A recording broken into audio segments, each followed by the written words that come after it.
China was all about sovereign control over their space. And when Snowden happened, it was obvious the Chinese were surprised. Okay, there is no doubt in the literature about it, but they were better prepared because they already exercised control.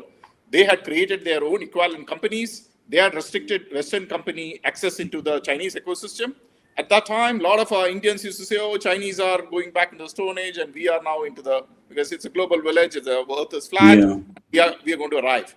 But that obviously did not take place, and because of which the Chinese are the only ones who are challenging the United States today.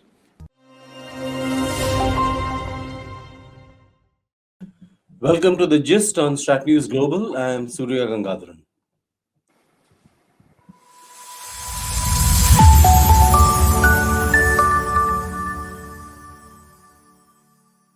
My guest is an ex-army officer. He's also a tech entrepreneur and he writes on tech issues. I have with me former Lieutenant Colonel Pavithran Rajan. Thank you. Welcome, Pavithran Rajan. I think first time on Strat News Global. Yes, first time. Thank you, Surya, for having me on your show. So I was reading a piece by you on AI, and AI is the current, buzz, the flavor of the season, as they say. So I thought we could flesh out some of the issues you raised there, especially in terms of the geopolitics. But before I come to that, I'd like a quick word from you on WhatsApp, which you had mentioned when we had a conversation earlier, that it has different rules for Indians, different rules for other parts of the world. Explain. Okay, so I mentioned that to you because I had deleted WhatsApp many years back. I deleted it when Meta acquired it, and they Yeah. changed the EULA, that is the End User Licensing Agreement. So I noticed I just exited it on one count. Not that surveillance capitalism is something which is not known, and Snowden was not. We were aware of it, Yeah. but WhatsApp has a differential privacy policy only for Indians. And as I felt it, it was like an apartheid system, and I didn't want to be, part of this. So I exited it because they were overtly telling you that we are treating you differently just because you are an Indian. So do they treat you less better, more better? What? They obviously treat you less better, and it has got a lot to do with AI. In fact, I would say it's foundational because historically, if you look at how geopolitics came into this domain, before Snowden, it was although people like me always questioned it, but the world was supposed to be flat, and it was a global village. Because I have seen Yeah. a lot of people who are at the head of our security establishment saying this, which I used to constantly keep saying that is not true. We have it is not a global village. We've got a different passport. We've got a different citizenship, and I can see there is a difference between a Schengen passport holder and an Indian passport holder. So the world is definitely not flat, nor is it a village. But post Snowden, that many people continue to say that it is a global village is astonishing. And after Snowden, they had no business saying that, but they continue to say that, and that is where we find ourselves where we are today. That means we are, quite behind in the AI race compared to the US and China. Okay. Since you began with the AI thing now, give us a sense of the AI ecosystem as you see it. Okay, so I've said this before. In a layman term, if you look at what is AI, these are algorithms which can ingest humongous amount of data, and by machine learning and by something called deep learning, etc., they can in some limited ways think or appear as if they are thinking. Okay, so you have seen these LLMs, etc., where you ask them a question, Yeah. it'll respond. It might hallucinate, but it looks like they are able to respond in a very logical way. But in another way, what is AI is a human brain works because we have five senses. Okay, the eyes, the ears, the touch, the taste, smell, and based on those senses, there is inputs into our brain, and we are able to sense the world. Slowly, we are supposed to take those inputs, and over the years, we become, slightly, educated and maybe wise by the time we become old. But in AI, what happens is there are millions of sensors, which is called IoTs, in a common layman language, and they feed in humongous amount of data from, not only hearings and, and seeing, but sensing the world using different things much beyond human cognition. Okay, like for example, sound. The human being can only hear sound from a particular frequency to another particular frequency. But there is a vast area of sound which the human being cannot hear. But this AI can hear that. Likewise for sound, Mhm. likewise for taste, likewise for everything else. And when those millions of data points come and hit this AI, the AI is supposed to rapidly acquire more knowledge than a human being can, and it is posited that it will become finally smarter than AI, a human being, and it can even become a super intelligent being, is what is imagined. Okay. So when I asked you about the ecosystem, I was looking at a more geopolitical kind of a framework. How do you see that? So yeah, I can do that also for you. From a geopolitical framework, when you look at AI, you firstly have to go to the origins of the internet. Okay, the internet was a creation by DARPA, which is an Yeah. equivalent of DRDO in the American Defense Ministry. Okay, equivalent of DRDO. So More they efficient. created, yes, so they created this internet. If you look at the literature, they created this internet because of a problem which they faced in Vietnam, where in South Vietnam, they realized the fight is all about controlling the local population, controlling by means of surveillance and knowing everything about them. And it eventually evolved into the internet which we see today. Uh, Now, this also was accompanied by a lot of, like all things, people foresee. And at that time, people foresaw that the era of interconnected computers will lead to reduced sovereignty. And they realized to protect the sovereignty, prepare your population by educating them about a concept called privacy. Privacy is a absolutely artificial concept which was never there before in human history. Okay, a human history throughout its entire evolution, they had no concepts of privacy. But in maybe in the 60s, when the origins of the internet started off, people realized that you have to educate. They talked about privacy. They ensured it came into the education system. Today, the Western populations, it's part of their culture. They're highly Yeah. privacy conscious. And when, by the time the global south started getting into privacy debates, they also posited that in tribal societies and less industrialized society, this is a cultural, they don't have a culture of privacy. So we don't have a culture of privacy, and they have a culture of privacy, because of which our data could easily be taken without any alarm being raised, although they tried to posit it as an idea akin to freedom of speech. Freedom of Mm-hmm. speech and free flowing of data have got nothing to do with each other. So now, when you look at China, China, because of the historical evolution of the Chinese Communist Party, they had a healthy skepticism of Western narratives. And they, being a single party democracy, they wanted control over their internet. And they control that internet by multiple means, including, which was, all over the world, they talked about the Great Firewall of China, Yeah. Mm. because of which, and they exercise sovereign control. China was all about sovereign control over their space. And when Snowden happened, it was obvious the Chinese were surprised. Okay, there is no doubt in the literature about it, but they were better prepared because they already exercised control. They had created their own equivalent companies. They had restricted Western company access into the Chinese ecosystem. At that time, a lot of Indians used to say, "Oh, Chinese are going back into the Stone Age, and we are now into the, because it's a global village. The Earth is flat. Yeah. We are going to arrive." But that obviously did not take place, and because of which the Chinese are the only ones who are challenging the United States today.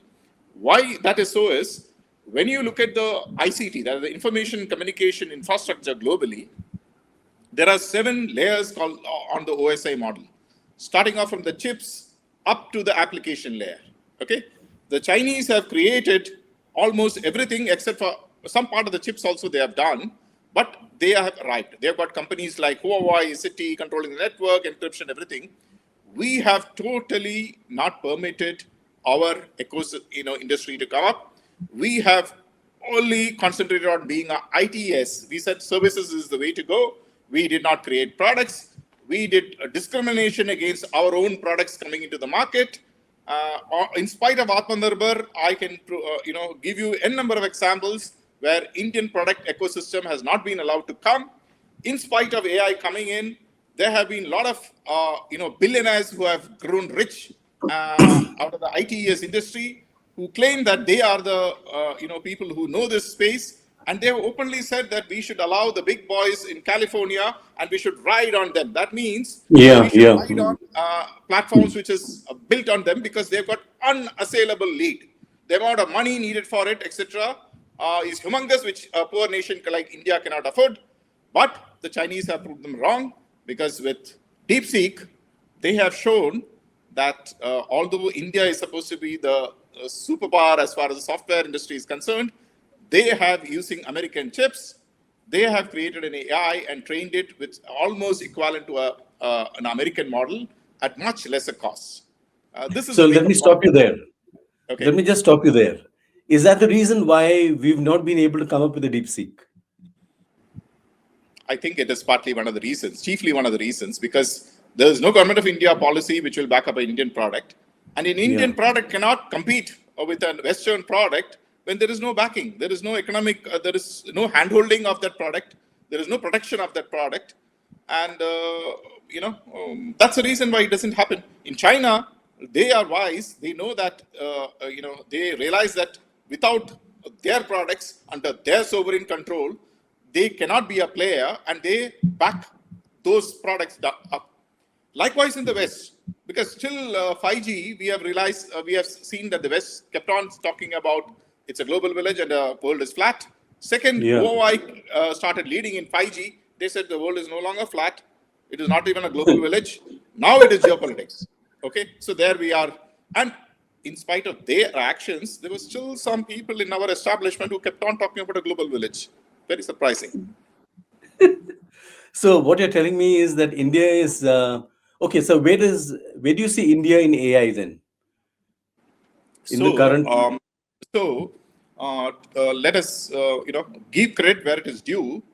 The government, this present government has a policy to handhold Indian technology. They have taken baby steps, but yeah, they have restricted itself to saying we will take baby steps in the field of defense technology. But the defense technology cannot be in isolation to the rest of the nation. true, yeah. And this DeepSeek should be a wake-up call for them, and they need to take a de novo look at how do we, in this changing world order, remain relevant. Because in that paper which you have referred to, I've clearly said that if you do not make a current, if you do not take those steps, we will, for the next 5, 6, 7 generations, or maybe perpetually, remain second-class citizens of this globe. Do you think that the way in which industry responded to AI, that we should ride on the backs of the foreign tech majors, did that flow from the fact that their markets are principally there, their all their business is largely from there? Okay, so in India, all the IT, so-called IT majors are the ITES companies. They are not product companies, and the DNA is Yeah, totally different. yeah. Okay, so we need to create product companies, and that product company ecosystem will not start off in a vacuum. Because global financial markets promote applications which come on layer 7, okay, which is not in the strategic sphere. Um, it comes in markets, so you have to build up your own deep tech. No other a government or financial ecosystem is going to do that. And for this, we need a government venture capital system. Now, this government venture capital system handholding technology exists in all parts of the globe, whether it be capitalist societies or whether it be communist, so-called communist systems like the Chinese, Yeah. except in incredible India. We somehow have not taken that step, although we have said in space there will be a so-called venture capital fund. I do not know how it is being structured. When I look at our innovation ecosystem, I clearly see signs of a license Raj model of innovation ecosystem which has been created. it is not a ecosystem which will foster innovation or foster agility. I have written a book, a whole chapter devoted to what is needed. I have borrowed those concepts from other countries which have done it. We are still part of the Homo sapien race. And if you take those steps, we will also create that innovation ecosystem. We've got immense talent and potential.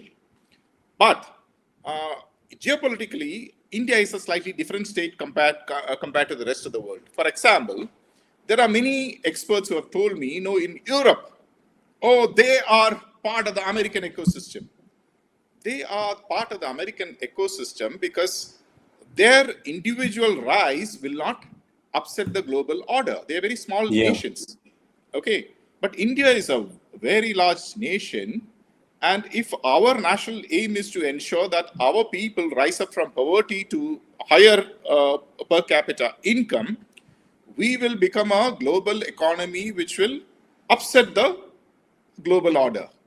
On top of that, India exists dominating the Indian Ocean region, the entire global, the maritime trade routes. We are also neighbors to China. So we are a strategically and a geopolitically a state which can totally alter the global order. Okay. I have also posited that our actual strategic threat is a very diverse divisions among our population, which has been exacerbated by British rule. Okay, because of which we need a data localization policy. We need stringent privacy, laws. All these things have not happened, because of which we find ourselves in a weak wicket.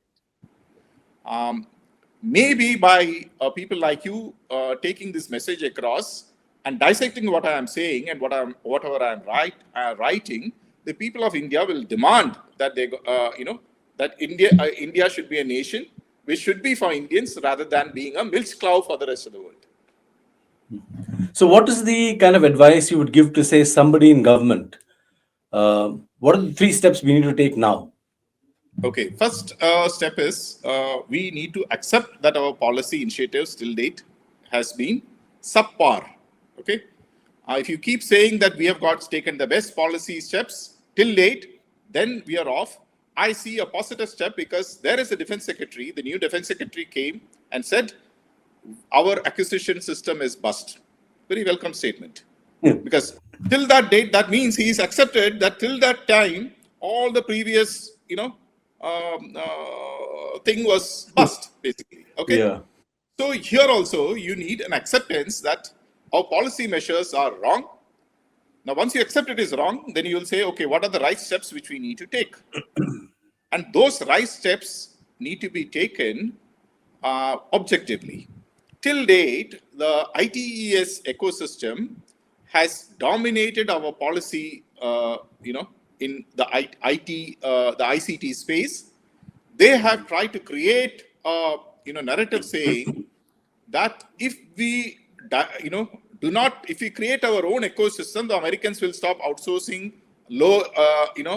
this industry to us. So the Americans in any case are going to stop outsourcing because the low end part of the software coding, I would call it the software coolidom, is over, because the AI can easily do that today. Okay, you have got already evidences. If you go to universities, engineering colleges, etc., you will find all these IT majors. They will have their people now advising the computer science department, please start concentrating on cloud. The days of IT coding is over. They only want people who will maintain clouds. Okay. Now, if you look at the laws of the US Cloud Act and the Chinese National Security and Intelligence laws, these are 2 sets of laws which has got extra territorial jurisdiction. That means both of them will say, can tell their own companies and their citizens, please give the data of wherever your data centers are. So once you start understanding this, and there are no more going to be, and I recently saw an article which said that Infosys is used, what do I call them? bouncers to evacuate their interns, people whom they have taken over. They Yeah. ensure they are fired overnight, and they use bouncers to ensure they were evicted.